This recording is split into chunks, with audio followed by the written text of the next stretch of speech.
so you've decided to take the plunge and get into Facebook groups for real estate. And the reality is you're probably thinking through a bunch of questions around how you're actually going to approach this.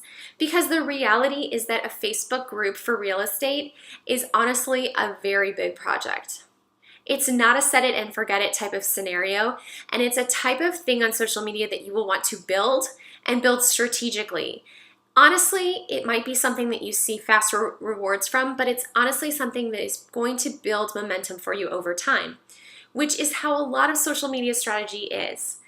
Simply, you do not want to take into account the fast, quick fixes because they are not going to provide you the quality leads that you're looking for. But a Facebook group can provide great value to you and your network.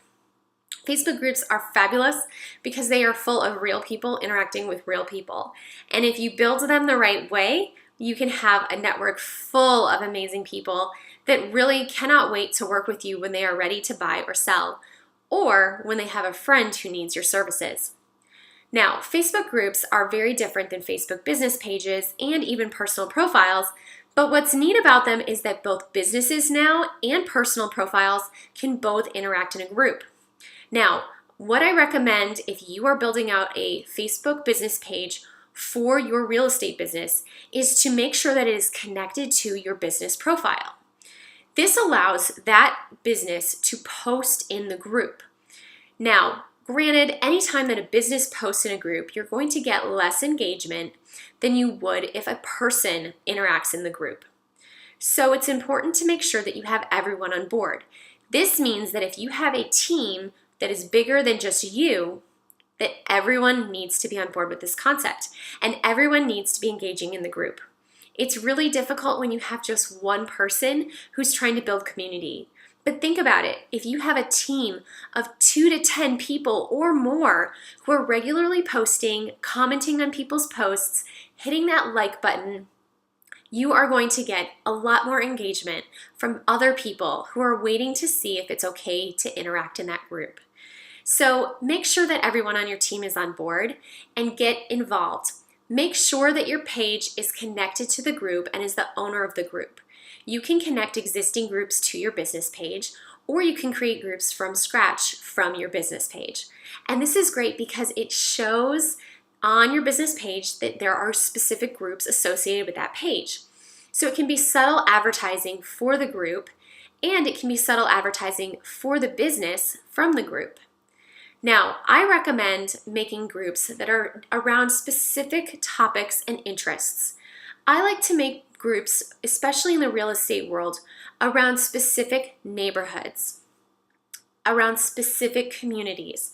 So whether that's a small town or a neighborhood or a general regional area, you can create a group for the people that love that community. And in there, you can share all sorts of things, from upcoming events to sharing about local businesses to featuring new people, new politicians popping up, new events happening. You can do all of these things in the group. And honestly, if you think about all of those things that I just listed out, none of those have anything to do with real estate. However, if you have created the group and you are the host of the group, you own the group, which means you can make the rules. You can set the rules to be such that other people in your industry can't promote themselves. You can decide how often you want to talk about your business. You can do so many fun things with the group simply because you own it. Now, just because you own it does not mean that you should be posting in it on a regular basis about real estate. It is very important to make sure that you are having a healthy balance. I typically like to follow the 80-20 rule or even a 90-10 rule, where 80% or 90% of the posts have nothing to do with my business. And then every so often, that 10 to 20% of posts can be promotional. So that can be featuring a really hot listing, that can be promoting some of your services, highlighting new members, thanking people for their support in the community, highlighting a win for the team, or some other things related to the industry. But those majority of posts need to be something related to the community, because the reality is you have a whole network of people who are not always wanting to hear about real estate. Honestly, most people are paying attention to real estate on a very passive level until they're in that season where they are buying or selling a home.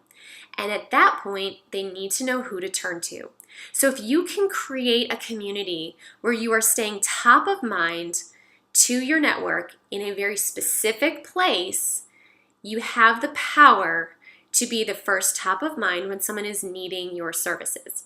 This can be so strategic, especially because you are based on a specific geography.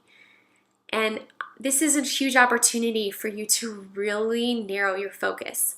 So if you are trying to sell or buy homes for clients in a specific target area, you can create the community around your brand in that specific target area. It makes a lot of sense. Now, you can also use Facebook business groups for real estate by participating in other local groups, events in their groups. And by participating in someone else's group, you can answer questions, talk about things, pose questions yourself, but I will guarantee you that you do not have nearly as much power in someone else's group as you do in your own. Why? Well, it's pretty simple because you have to follow their rules.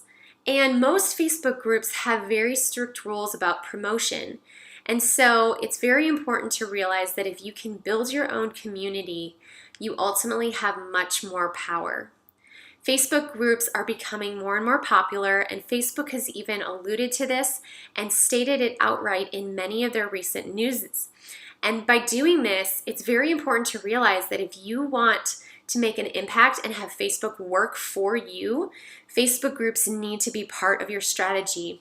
And it's a really important tool just in general for building those relationships, which ultimately is what Facebook and social media is all about. Now, you might be thinking, I don't really know how to take this to the next level. I'm not sure how to start a Facebook group. I'm not really sure what to even talk about in a group. I know you've said some really helpful things, but I just don't quite know how to put this into a tangible strategy. And that's where I'd love for you to click below. I've got a couple of links of resources in this video description, and I can help you map through some ideas so that you have a better understanding of what to do to make Facebook groups work for you.